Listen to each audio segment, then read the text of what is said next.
Bonjour et merci de nous retrouver pour cette émission où je reçois des personnalités de l'Église.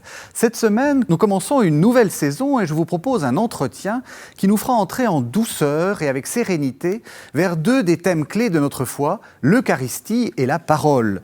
En effet, je reçois ce soir le Père Jean-Daniel Micheler qui fut membre de la Congrégation du Saint-Sacrement en Suisse et qui est maintenant moine de Maretsous. Au cours de sa vie de prédication et de prière, il a développé un regard profond sur l'adoration eucharistique, qui est pour lui une veillée silencieuse en lien avec l'Eucharistie. Il nous parlera aussi de sa lecture de la Bible, dont il dit souvent qu'elle doit être le murmure de la parole dans le silence. Bonsoir, Père Jean-Daniel. Bonsoir Régis. Alors, peut-être pour commencer votre vie, votre origine, si je puis dire, vous êtes jurassien. Ça, c'est important pour vous. Alors pour moi, c'est très important de me situer comme jurassien, évidemment. Jura, c'est-à-dire dans la partie suisse du Jura. Et donc c'est là que j'ai grandi avec ma famille, etc. Et voilà.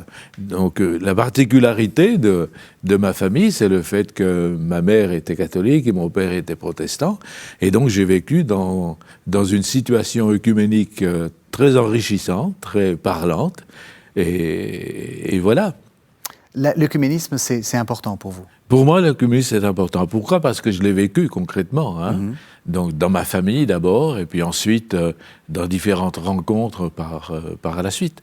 Concrètement, c'était compliqué d'être dans ce monde où votre père était protestant, oui. votre mère catholique, oui. Il y avait des tensions, il y avait des... Il n'y avait pas de tension entre eux, par exemple, ne serait-ce qu'entre mes parents, à ce niveau-là pas, mais c'est vrai que le jour où j'ai découvert que, il y a quand même une différence, eh bien, ça a été pour moi quelque part un peu un choc, mais en même temps, un enrichissement, parce que avec maman et mon frère, on priait ensemble le soir, tous les soirs, et papa n'était jamais là. Papa, c'était pas dans l'habitude, à ce moment-là, de réunir au niveau d'un foyer tout le monde pour la prière.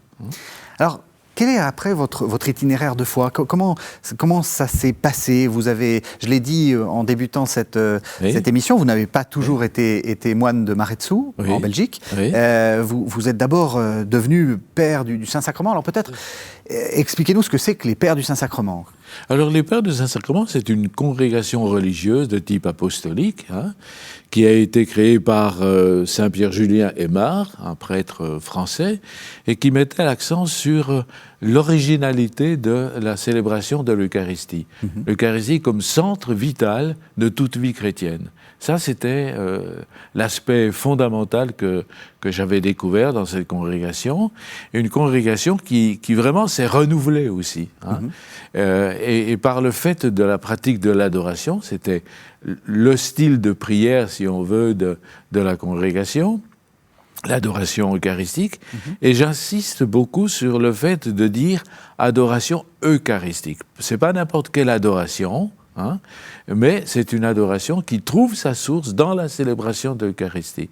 C'est dans le prolongement de la célébration.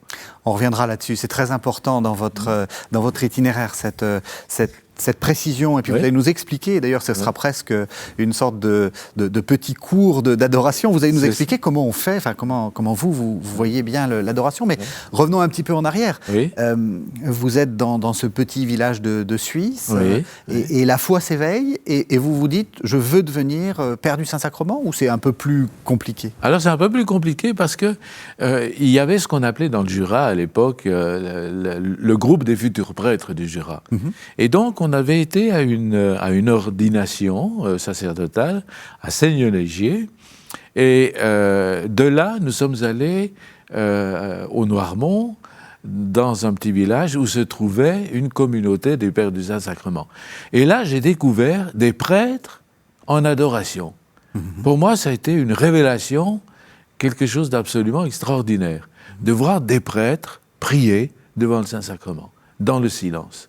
Et pour moi, ça a été un point de départ. Et c'est alors que je me suis engagé sur cette route-là.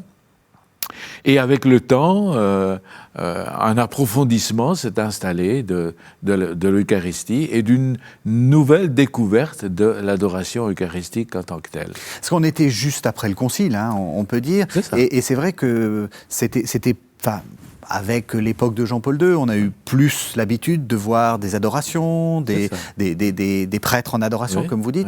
C'était une époque où c'était pas très à la mode, en fait, enfin, si on peut dire, dans l'Église. Tout à fait. Donc, il y a eu une période où l'adoration comme telle a disparu. Hein, et c'est revenu, mais sous une dimension un peu trop dévotionnelle à mon goût. On va en reparler. On va en reparler.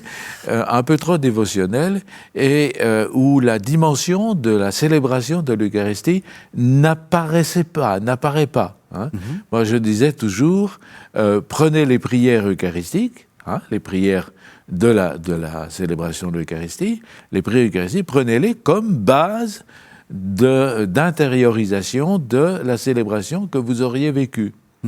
Donc, situer l'adoration dans le prolongement de la célébration, hein, comme un temps d'intériorisation de ce que j'ai célébré. Alors, c'est très important parce que ça me permettait de dire, mais dites-moi comment vous adorez et je vous dirai comment vous célébrez. Ou, on peut dire aussi, comment vous célébrez et je vous dirai comment adorer. Donc, pour être très pratique, vous conseillez, enfin vous recommandez qu'une adoration ne soit pas, comment dire, détachée d'un concept, d'une célébration eucharistique. Le concept même d'adoration est lié finalement à celui d'Eucharistie. On ne sort pas de l'armoire eucharistique le Saint-Sacrement qu'on viendrait comme ça poser sur l'autel. Pour vous, il faut qu'il y ait une continuité. Dans la continuité de la célébration, et c'est la raison pour laquelle on va mettre sur l'autel et le corps et le sang du Christ. Parce que ce sont ces deux signes qui me permettent, en les voyant, d'entrer dans la dimension intérieure de l'Eucharistie, de la célébration. Ah oui, pour vous, on ne se focalise pas sur l'hostie, avec l'ostensoir. Non, on peut aussi montrer le sang du Christ. C'est ça, parce que l'ostensoir, en fait, révèle une certaine pratique d'une époque de l'adoration. Oui. Ce qui fait que, en mettant le corps et le sang du Christ sur l'autel, à la suite de la célébration, vous entrez dans une autre dynamique intérieure de relation avec le Christ qui donne sa vie par amour pour nous. Et alors vous dites, parce que c'est intéressant, se servir des prières de l'Eucharistie qu'on vient de vivre pour sa méditation, comme point de départ. Vous, concrètement, comment vous faites, comment vous conseillez aux gens de faire? Est-ce qu'il faut reprendre ces paroles, les méditer? Quels sont vos conseils? L'adoration, au fond, à ce moment-là, si elle est dans le prolongement de la célébration, eh bien, je vois le corps et le sang du Christ sur l'autel. Eh bien, qu'est-ce qui se passe? Eh bien, dans mon cœur, dans mon intériorité, en relisant les paroles de la prière eucharistique, j'intériorise véritablement ce don du Christ qui donne sa vie par amour pour nous. Et donc, il faut forcément que je médite sur ce don. Je ne peux pas méditer sur ma vie, je ne peux pas méditer sur... vous allez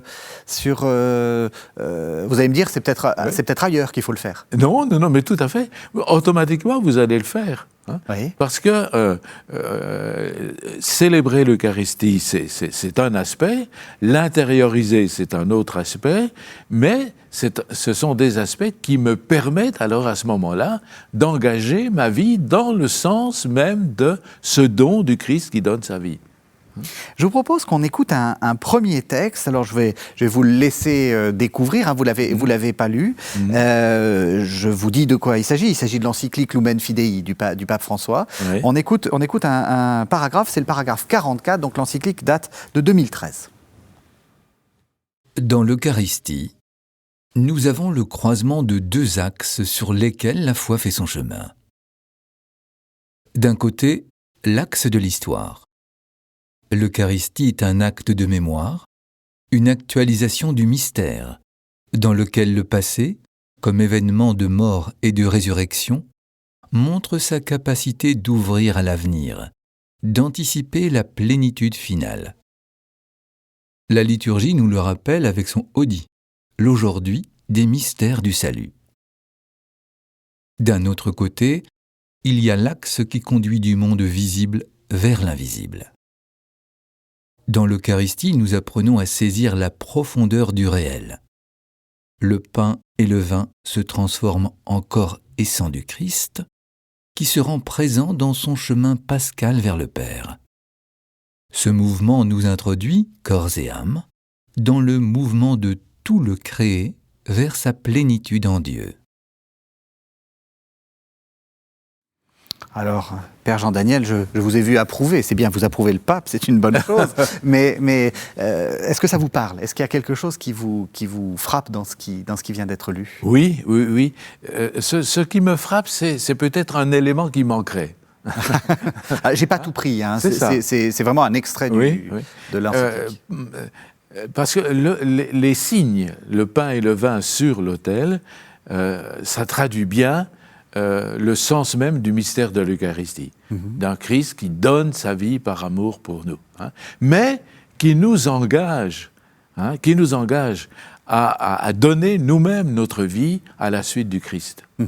Donc il y a ces deux dimensions, une dimension de la célébration comme telle, et puis une dimension d'intériorisation de ce que j'ai célébré, parce que c'est ça la question, et ce que j'ai célébré travaille dans mon cœur, travaille dans ma vie, et font que je vais orienter ma vie dans le sens d'un don. Comme le Christ donne sa vie, je vais donner ma vie pour les autres. Vous m'avez dit en préparant l'émission que lorsqu'il s'était agi de revoir un peu les constitutions des pères du Saint-Sacrement, vous aviez essayé de définir ce que c'était que l'Eucharistie, et vous avez dit annonce, communion, libération. C'est ça. Expliquez-nous ça, parce que je trouve que c'est une très belle manière de voir l'Eucharistie. Parce qu'une fois qu'on a établi une nouvelle règle de vie chez les pères du Saint-Sacrement, on s'était posé la question, est-ce qu'il y aurait 3 mots qui pourraient traduire ce qu'est le mystère de l'Eucharistie tel que nous avons envie de le vivre en célébrant l'Eucharistie? Eh bien, il y avait ces 3 mots, c'est-à-dire l'annonce. L'Eucharistie, c'est une annonce. J'annonce quoi? J'annonce la mort et la résurrection de Christ. Je l'annonce. C'est une bonne nouvelle. Donc, je vais l'annoncer. Je vais la partager. Je vais la dire. Donc, c'était un élément dynamique. Hein. C'est important parce que ça veut dire que l'Eucharistie, c'est un acte public. C'est un acte public. C'est un acte, parce que c'est vrai, on est souvent dans une spiritualité, moi et ma messe, moi et mon créateur donné dans son hostie. Vous dites non, c'est un acte public, c'est un acte d'annonce. C'est un acte d'annonce. Hein. Le fait même de célébrer, le type de célébration doit être une annonce. Hein. Quand je vais célébrer l'Eucharistie, je dois pouvoir me dire quelle bonne nouvelle j'ai reçue. Hein? Alors ça, c'est le premier aspect. Le deuxième aspect, c'est la libération. Annonce, libération. Libération du péché, libération du mal, libération de l'égoïsme, toute cette dimension-là, hein, d'un Christ qui donne sa vie pour nous libérer du mal, pour nous libérer de notre égoïsme et nous engager véritablement dans une démarche de libération aussi. Hein, libérer les hommes de toutes leurs peurs, de toutes leurs démarches qui les centrent sur eux-mêmes pour les ouvrir à l'autre. Hein. Je vous coupe à chaque fois, mais c'est vrai que vous dites des choses importantes. Ça veut dire que il ne faut pas attendre d'être parfait pour recevoir l'Eucharistie. Tout à fait. L'Eucharistie, c'est quoi? C'est la célébration des pauvres, des petits, D'abord, comment commence une célébration de l'Eucharistie? Toujours reconnaître d'abord nos pauvretés et proclamer la miséricorde du Seigneur. Annoncer la miséricorde. Et il y a dans la célébration de l'Eucharistie des éléments éparpillés dans la célébration qui sont des éléments d'annonce, qui sont des éléments de libération et qui sont des éléments de communion. Communion dans le sens de former communauté. Une célébration de l'Eucharistie qui ne débouche pas sur une sur un engagement de communion, hein, c'est incomplet. C'est incomplet. Il faut faire comme justement certains protestants lors des Saintes Seines qui, à la fin de la Sainte Seine, font systématiquement un chocolat. Voilà. Non, je veux dire, c'est une boutade, mais c'est cette idée marquer la continuité entre ce qu'on vient de vivre de manière liturgique et ce qu'on vit dans l'amitié d'un petit verre partagé. C'est ça, tout à fait. Ouais. Ouais. Pour moi, ce qui est très important, c'est que l'adoration eucharistique, c'est pas d'abord une question de dévotion, c'est pas une dévotion particulière, mais c'est véritablement un engagement à vivre l'Eucharistie dans ta vie de tous les jours. Comment vis-tu l'Eucharistie et comment je vais la vivre? À travers ces trois aspects, l'annonce, la libération, la communion. Et justement, est-ce qu'il faut avoir des gestes particuliers, des attitudes particulières, être forcément à genoux? Est-ce qu'il faut que ça parle? Est-ce qu'il faut que ça soit silencieux? Comment ça, je suis désolé, c'est un peu des petits trucs, hein, mais je pense qu'il y a beaucoup de téléspectateurs qui ont peut-être envie de lancer un petit mouvement d'adoration. Oui. Concrètement, comment on anime ce temps après l'Eucharistie? Eh bien, on relie tout simplement la prière eucharistique dont on se sera servi, je dirais, à la célébration. Donc, quelqu'un prend sur lui de lire cette... C'est ça. Doucement. Doucement, tranquillement, il intériorise, il se laisse interpeller, il se laisse prendre, il se laisse saisir par ce qu'il découvre en relisant, murmurant tranquillement, et en faire, finalement, à un moment donné, je laisse mon papier tranquille, je laisse mon texte tranquille, et je murmure les phrases, les mots qui m'auront parlé dans ce sens-là. On voit qu'on a une petite ligne là, qui va nous faire arriver lentement à la Bible. Mais non, justement, on va revenir un petit peu en Suisse, dans les montagnes verdoyantes de Suisse. Vous y êtes resté 40 ans dans cette congrégation. Quels ont été pour vous les plus beaux moments? Les moments les plus intéressants, faites-nous vivre un peu cet apostolat. Oui. Le moment le plus important, enfin, pour moi, dans mon expérience, je crois que c'est les rencontres internationales que nous avons pu vivre, et que j'ai eu la chance de vivre aussi, ce qui m'a permis de voyager un peu et de découvrir comment l'Eucharistie comme telle est vécue. C'est pas la même chose en Afrique, c'est pas la même chose en Asie, c'est pas la même chose en Occident, mais c'est toujours le même sens, mais vécu dans des rites différents. Vous savez qu'on a beaucoup de téléspectateurs africains, même presque plus que de téléspectateurs européens. Comment vous diriez que c'est vécu l'Eucharistie parce que vous êtes allé très souvent en Afrique. Oui, c'est vécu dans le sens surtout de cette dimension de libération. Oui, c'est ça c'est très frappant. Libéré des peurs, libéré d'un tas de choses qui m'emprisonnent. Oui, c'est ça.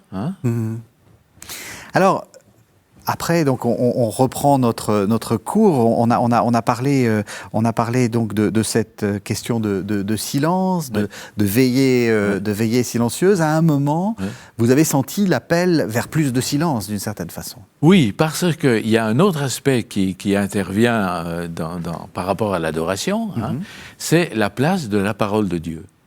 Qu'est-ce qu'on fait de la parole de Dieu dans le contexte d'une adoration?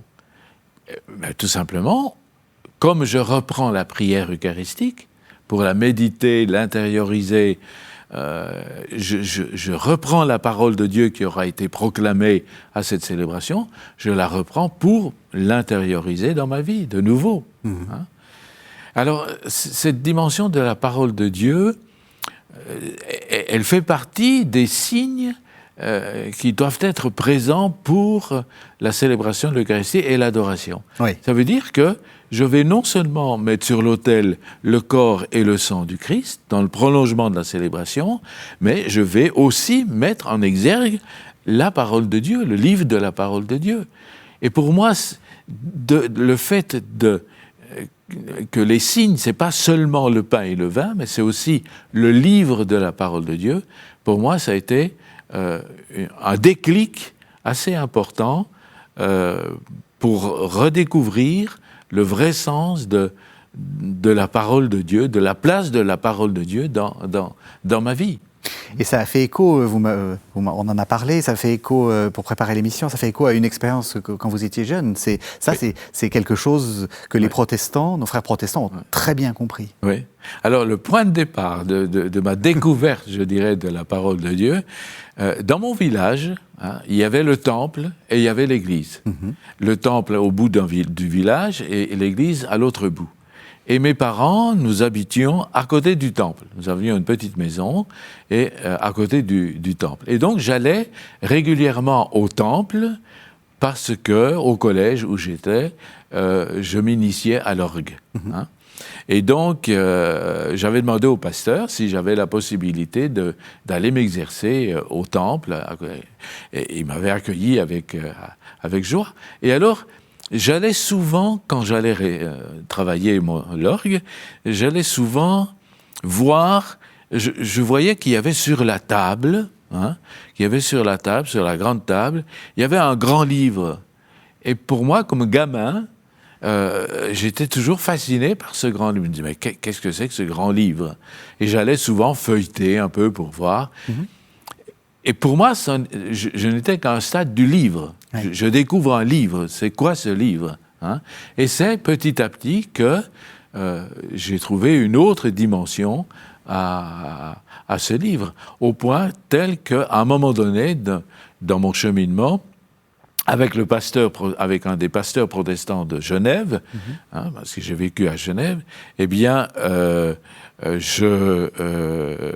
on avait créé une école de la parole pour les jeunes. Et en mettant sur pied cette école de la parole, on avait pris connaissance de l'expérience qui se vivait à Beauzé. Je m'excuse de parler de Beauzé. Ah mais non, mais au contraire, parce que c'est central dans mon cheminement. Bien sûr. Oui. Et donc c'est là que j'ai découvert ce qu'était la Lectio Divina. Et donc avec Enzo Bianchi, qui était le prieur à l'époque, je me suis initié, et avec le pasteur, nous nous sommes initiés à la Lectio Divina. Et c'est comme ça que petit à petit, j'en suis arrivé à me poser la question, mais est-ce qu'il n'y a pas une communauté religieuse qui centre davantage sa vie sur la parole de Dieu? Découvrant Maretsu, surtout les offices, c'est-à-dire les temps de prière communautaire, l'aude, etc. J'avais beaucoup apprécié, et de fait de découvrir que ces temps de prière sont centrés sur la parole de Dieu, avec les psaumes, a enrichi mon expérience intérieure et m'a fait, au fond, un pas nouveau dans cette découverte de la parole de Dieu en m'initiant à la pratique de la Lectio Divina. Alors, Maretsu, faites-nous voyager. Ça ressemble à quoi, Maretsu? Pour beaucoup de téléspectateurs européens, c'est surtout le nom d'une bière. Et pour les Belges, c'est aussi le nom d'un fromage. Mais à part ça, ça ressemble à quoi? Ça ressemble d'abord, quand on arrive là, c'est un grand bâtiment. Oui. C'est immense, c'est spacieux. Et puis, c'est l'environnement aussi. Oui. L'environnement, c'est-à-dire le centre d'accueil, le collège, enfin un tas d'éléments qui tournent autour de cette communauté. Donc c'est une communauté monastique qui a marqué son temps, que ce soit au niveau de la liturgie, au niveau de la Bible, ça a été et au niveau de la spiritualité aussi. Il y a eu vraiment tout un développement important autour de de ce monastère. Oui, je fais écho à une des anciennes émissions. D'ailleurs, c'est presque l'ancêtre de cette émission d'entretien, puisqu'on était à face avec votre confrère, enfin je ne sais pas comment on dit, votre collègue, le père Ferdinand Poswick, qui nous expliquait toute l'aventure de la Bible à Maretsu. On trouve ça encore sur YouTube. Ouais. Et on voit, comme vous dites, il y a quelque chose d'assez traditionnel. C'est des bâtiments immenses, très, très grands. Ouais. Heureusement, il y a un collège, donc il y a de la vie partout. Mais ça a été aussi l'un des endroits les plus en pointe pour l'informatique. Tout à fait. Dans le monde tout simple, pas simplement le monde catholique, le monde. Oui, tout à fait. Ouais. Et alors du coup, comment est-ce que, cette expérience monastique vous permet de conjuguer Eucharistie, silence, Bible? C'est comme ça qu'il faut voir les choses? C'est ça, ce sont des éléments qui sont devenus des éléments, je dirais, formateurs de ma vie intérieure. Ouais. Hein. Une vie vraiment de plus en plus marquée par la parole de Dieu. Et c'est ce qui a fait que je me suis mis à lancer un groupe de pratique de Lectio Divina, pour justement faire de la parole de Dieu un lieu de rencontre avec le Christ, qui véritablement donne un sens nouveau à mon existence.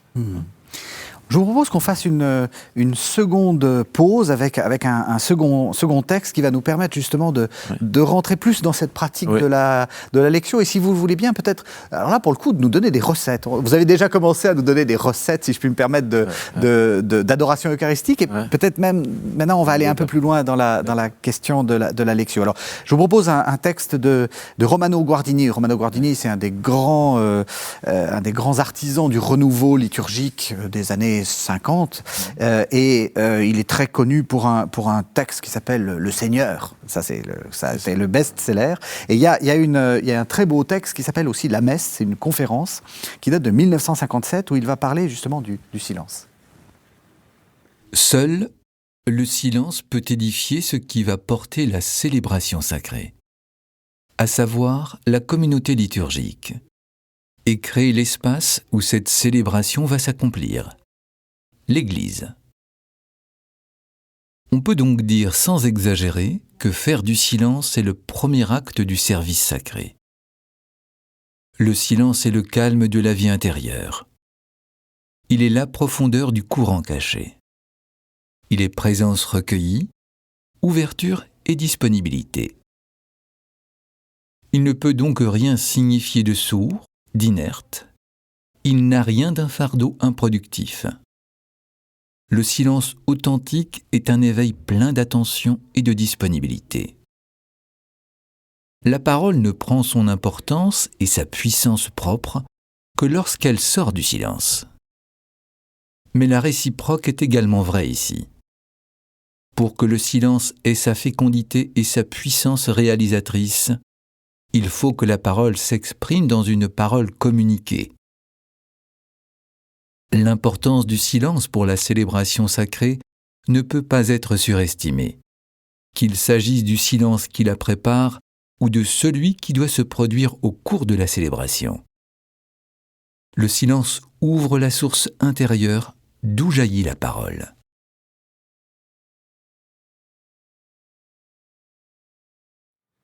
Alors Père Jean-Daniel, je vous ai vu, vous n'aviez pas lu ce texte, je vous l'avais pas donné, c'est le jeu, vous découvrez le texte, et en fait je vous ai vu vraiment approuver qu'il s'agit du silence qui la prépare pour la célébration ou de celui qui doit se produire au cours de la célébration. Ça c'est important. Tout à fait. Et c'est tout aussi important pour la Lectio Divina. C'est ça. Pour l'écoute de la parole de Dieu.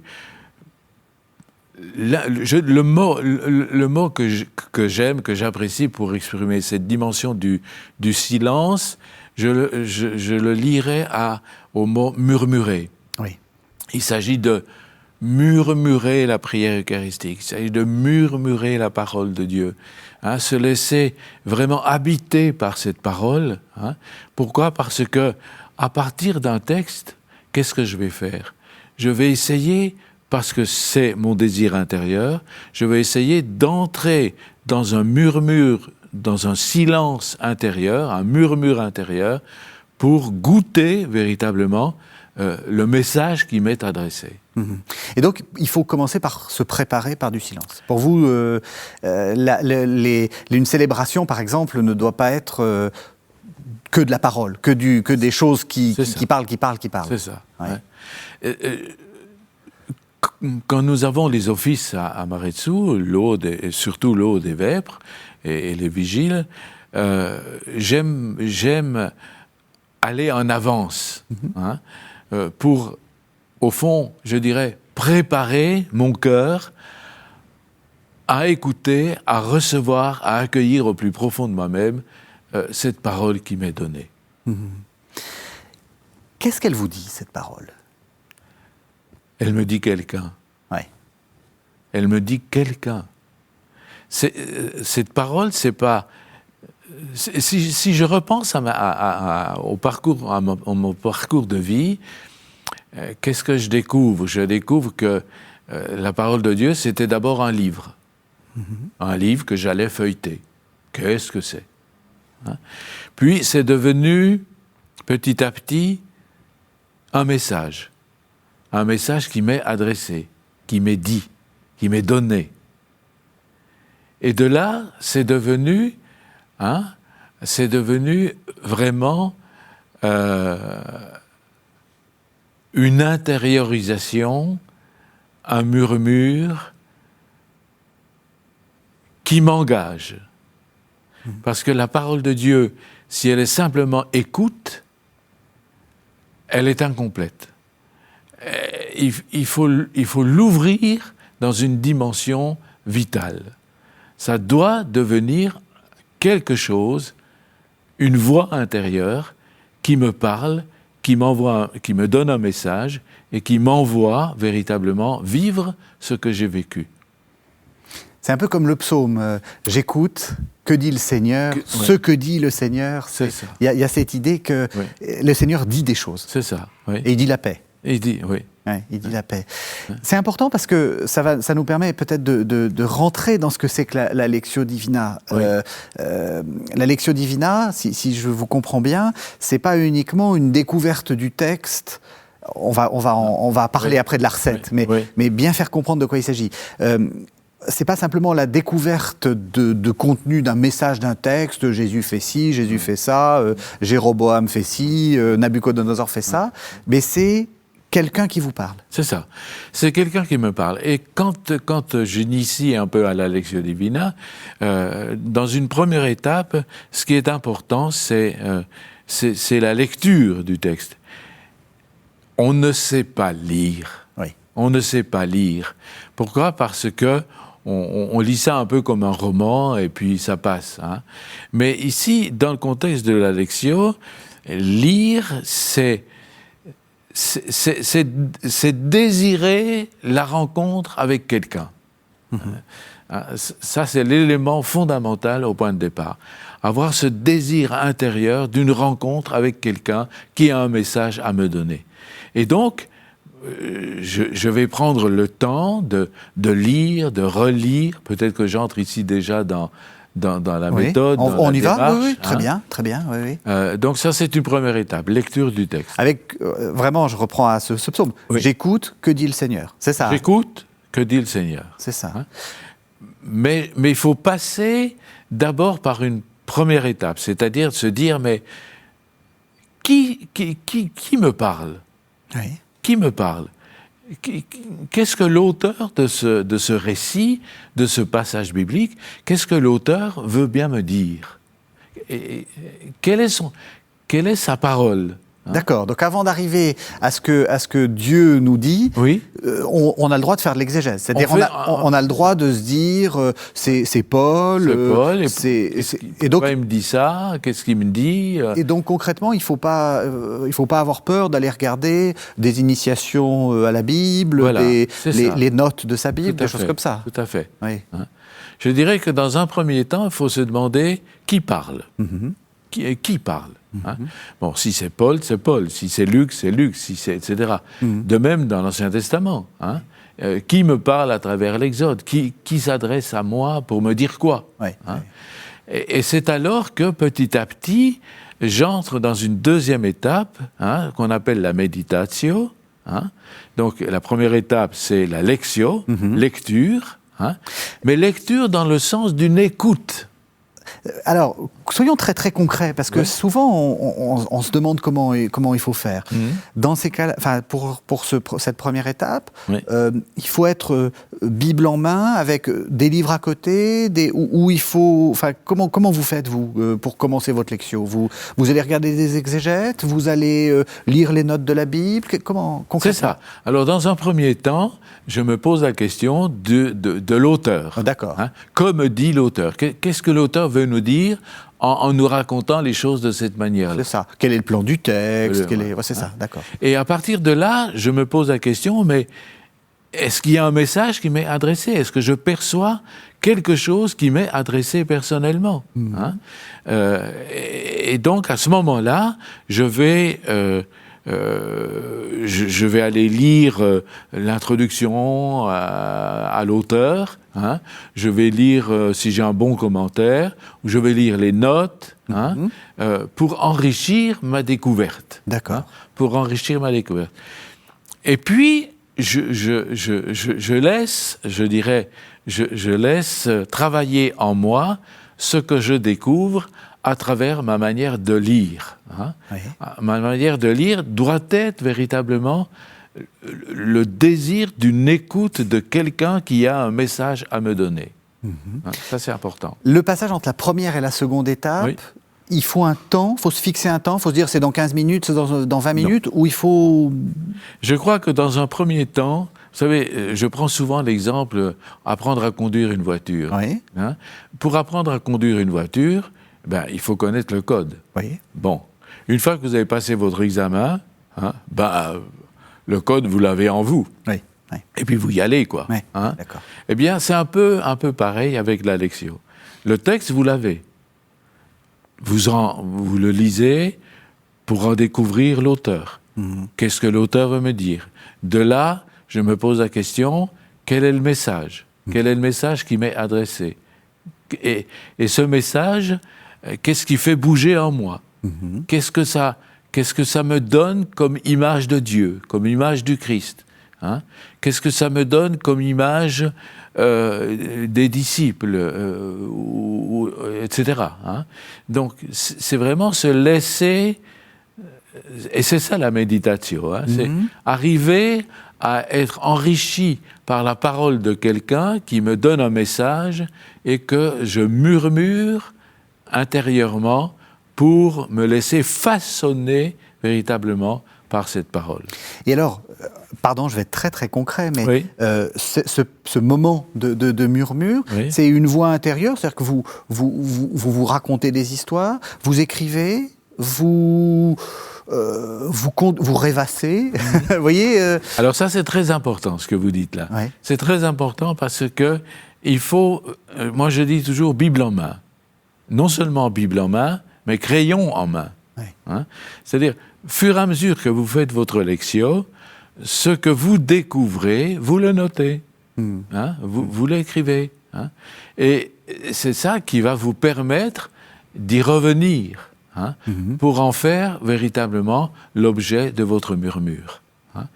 Et ce murmure, ce message, cette parole que je reçois, elle va me toucher, mais elle va m'engager alors à une troisième étape, qui est la prière. Oui. Hein? Dans la partie lectio, méditatio, je dirais, c'est Dieu qui me parle, c'est Dieu qui se révèle, hein? C'est Dieu qui se révèle, qui se fait connaître et qui m'engage sur un chemin. Bon, à partir de là, qu'est-ce que je dis à celui que j'ai découvert? Hein? Donc la prière, c'est la réponse à la révélation, à l'incarnation de cette parole dans ma vie. Donc un dialogue, en fait, Un dialogue. d'une certaine façon. Un dialogue. Un dialogue. Un dialogue. Et alors là, toujours pareil, hein, je suis encore concret, comment vous passez de l'un à l'autre? À quel moment vous vous dites, ma méditation Oui. va devenir oratio, prière? Alors, moi, je dirais que, en tout cas, mon expérience personnelle, avec le temps, Ben oui, voilà. Oui. avec le temps, je ne me pose même pas la question de savoir est-ce que je suis dans la deuxième partie, dans la troisième, peu importe. Mais j'ai acquis ces dimensions-là. Et donc, automatiquement, je vais passer de l'une à l'autre sans forcément tenir compte que c'est d'abord ceci, ensuite cela, puis ceci. D'accord. C'est un peu naturel. Oui. C'est naturel. Ça doit devenir quelque chose de naturel. Hein, je lis, j'écoute, je découvre, je murmure. C'est tous ces éléments-là. Hein. Je peux très bien, par exemple, à partir de la première étape, entrer dans la prière. Hein. Si j'ai beaucoup... Là aussi, si on a du temps, on va prendre le temps, effectivement, de lire davantage des commentaires, de m'arrêter davantage dans les notes, etc. Hein, je vais prendre le temps. Mais je peux très bien faire un temps de lectio divina en 20 minutes. Tout comme je peux, si je prends une journée de retraite, j'étale sur ma journée ce temps de lectio. Hein, où je vais et viens entre les différentes étapes. L'important, c'est quoi? L'important, c'est de lire, c'est de murmurer, c'est de prier et de s'engager. Alors, c'est la dernière étape importante. C'est la dernière étape. Le cardinal Martini parlait d'actio. Voilà. L'action. Ouais. Il faut en tirer quelque chose. Il faut en tirer quelque chose. Voilà. Ouais. Ça doit m'engager à faire de ma vie une lectio. Voilà, je dirais ça comme ça. Ça change la vie. Ça change la manière dans votre expérience. En tout cas, ça a changé mon style de prière. Ouais. Hein? Ça a changé mon style de prière. Dans le sens que c'est devenu vraiment un dialogue tout à fait simple, naturel avec le Seigneur. Pour entrer dans ce dialogue, est-ce qu'il faut du temps ?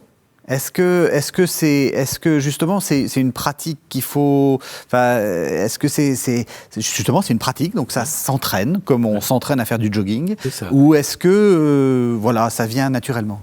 Il faut, dans un premier temps, quand on s'initie à la lectio, il ne faut pas avoir peur de découvrir la démarche. C'est quoi la démarche de lectio? C'est quoi la démarche de méditation? C'est quoi la démarche de l'oratio, de la prière, etc. Notre côté un peu scolaire, là, qu'on vient de faire. Là, oui. Il faut passer par là. Oui, hein. oui. C'est comme quand j'apprends à conduire la voiture, je dois passer par la découverte du code, je dois m'exercer, etc. Alors après, on se laisse habiter par la démarche. Hein. Je préfère parler d'une démarche, hein, ça m'implique davantage, que d'une méthode. Je n'aime pas tellement ce mot méthode. Oui. C'est pas une méthode, c'est une démarche d'intériorité. Vous conseillez, pour ceux qui auraient envie de s'initier à ça, vous conseillez quoi? Vous conseillez de trouver un groupe qui permette de faire ça? Vous conseillez de faire ça d'abord en commun ou on peut le faire tout seul? Alors on peut le faire tout seul, hein, mais je dirais que pour l'initiation, c'est quand même plus enrichissant d'être à plusieurs. Hein. Pourquoi? Parce que il y a des questions qui se posent, etc., des incompréhensions, et c'est l'occasion d'expliciter un peu les choses. Hein. Mais l'important, c'est qu'est-ce que je mets sous le mot lectio, lecture, qu'est-ce que je mets derrière ce mot? Hein. Pour moi, cette étape-là, c'est un peu comme, je dirais, la révélation. Hein. Si je devais changer le mot, je dirais révélation. Dieu se révèle. Dieu se fait connaître à travers des récits, à travers des textes. Hein. Il se fait connaître. Ensuite, la méditation, pour moi, c'est l'incarnation. Hein. Si je devais changer le mot méditation, je dirais incarnation. J'incarne dans ma vie ce que j'ai lu, c'est-à-dire ce que j'ai écouté. Hein. Je l'incarne dans ma vie et je me laisse travailler par cette dimension-là. Pour ensuite en faire un temps de pure intériorité, c'est-à-dire de prière, hein, une démarche de... Je réponds, si on veut, à la révélation de Dieu, à son incarnation dans ma vie. J'y réponds par la prière et par mon engagement. Je reviens toujours à cette question, j'écoute que dit le Seigneur. Il dit quoi, le Seigneur? Pour vous, qu'est-ce qu'il dit? Comment dire, le message principal qui est dans ce temps d'écoute, c'est quoi? C'est là que je retrouve les 3 mots qu'on avait développés chez les Pères du Saint-Sacrement concernant l'adoration. Ouais. L'annonce, la libération, la communion. La Lectio Divina m'engage à ce niveau-là. Ouais. Je fais l'unité, si on veut, entre ce que j'ai vécu chez les Pères du Saint-Sacrement et ce que je vis actuellement dans le contexte de la vie monastique. Du coup, on peut presque dire que la lectio est une expérience eucharistique et que l'Eucharistie peut être une expérience de lectio. Enfin, il y a une forme de profonde unité. Tout à fait, tout à fait. Et quand je parlais de murmurer la prière eucharistique, au fond, c'est ça. C'est faire avec la prière eucharistique une lectio, au fond. Hein? Et c'est ça le vrai sens de l'adoration eucharistique. On arrive à la fin de l'émission, il reste 5 minutes. Vous m'avez dit, j'aimerais vraiment parler de 2 choses. Alors je vous les tends. Le premier, c'est la durée. Et le deuxième, c'est le conseil spirituel. Alors il vous reste pas beaucoup de temps pour en parler, mais j'aimerais qu'on en parle. Peut-être le conseil spirituel. Le conseil spirituel. Vous êtes, j'allais dire, pardon, c'est pas très gentil de dire ça comme ça, mais vous êtes un vieux moine, c'est-à-dire vous avez une expérience monastique assez grande. Et vous dites, et vous avez encore des conseils spirituels. Il y a encore c'est important pour vous, ça. Alors pour moi, c'est très important. Quand j'étais chez les Pères du Saint-Sacrement, j'avais comme directeur spirituel, tenez-vous bien, un couple. Oui. Et un couple, c'est-à-dire des paysans. Et c'est étonnant, hein? Oui, c'est étonnant. Mais j'allais assez régulièrement les rencontrer. Hein. Pourquoi? Parce que c'est des gens qui sont sur le terrain. C'est des gens qui ne sont pas théoriques, hein, mais qui ont un sens pratique des choses. Et pour moi, j'ai vécu des moments difficiles. Hein, j'ai vécu vraiment des moments difficiles. Que ce soit dans le contexte des Pères du Saint-Sacrement ou dans le contexte de la vie monastique. On vit tous des moments durs, des moments difficiles, où on a envie de tout bâcher, de tout laisser. Hein. Eh bien, dans ces moments-là, je vais retrouver mes directeurs spirituels, c'est-à-dire, dans un premier temps, c'était des paysans, des paysans, à cause de leur, je dirais, leur sens du terrain, de la terre. Hein. Actuellement, je ne peux pas dire que j'ai un directeur spirituel, mais c'est ce que vit la communauté comme telle, les recherches de la communauté comme telle, qui pour moi me donne de quoi vivre cette vie monastique. Donc ça veut dire qu'il ne faut jamais s'engager, il faut le moins possible s'engager tout seul. Il faut le moins possible s'engager tout seul. C'est très important d'être accompagné, parce que tout seul on ne peut pas. Tout seul on ne peut pas. On a besoin de l'autre. On a besoin de quelqu'un qui nous renvoie à nous-mêmes, notre propre image, pour nous ouvrir des portes inattendues. C'est intéressant ce que vous dites, c'est-à-dire il nous renvoie à nous-mêmes, c'est-à-dire qu'il ne nous dirige pas. Parce que c'est vrai qu'il y a ce vieux terme de directeur spirituel. On n'est pas dirigé par quelqu'un d'autre. Non, on n'est pas dirigé. On est aimé. On est aimé pour ce qu'on est. Ben oui, je vis ce que je vis et je me sens aimé par ceux qui sont à même de m'accompagner. Ça, c'est important. Se sentir aimé. Et vous m'avez dit donc la durée. L'expérience monastique, c'est une expérience de durée. Il faut s'inscrire dans la durée. Oui, c'est-à-dire qu'on aurait, en tout cas, je parle de moi, hein, j'aurais par moment tendance à me dire, je vais chercher ailleurs. hein. Il y a tel problème, il y a telle réaction, il y a tel frère, il y a tel ceci, etc. On vit toutes sortes de difficultés intérieures aussi. Et c'est là que je me rends compte que dans la durée, c'est dans la durée que se forge véritablement une vie monastique. Parce que c'est dans la durée de ma rencontre avec le Christ, hein, que petit à petit, on est façonné, hein, par le message du Christ. C'est comme la Lectio. Il ne faut pas se décourager. C'est un long compagnonnage. C'est ça, tout à fait.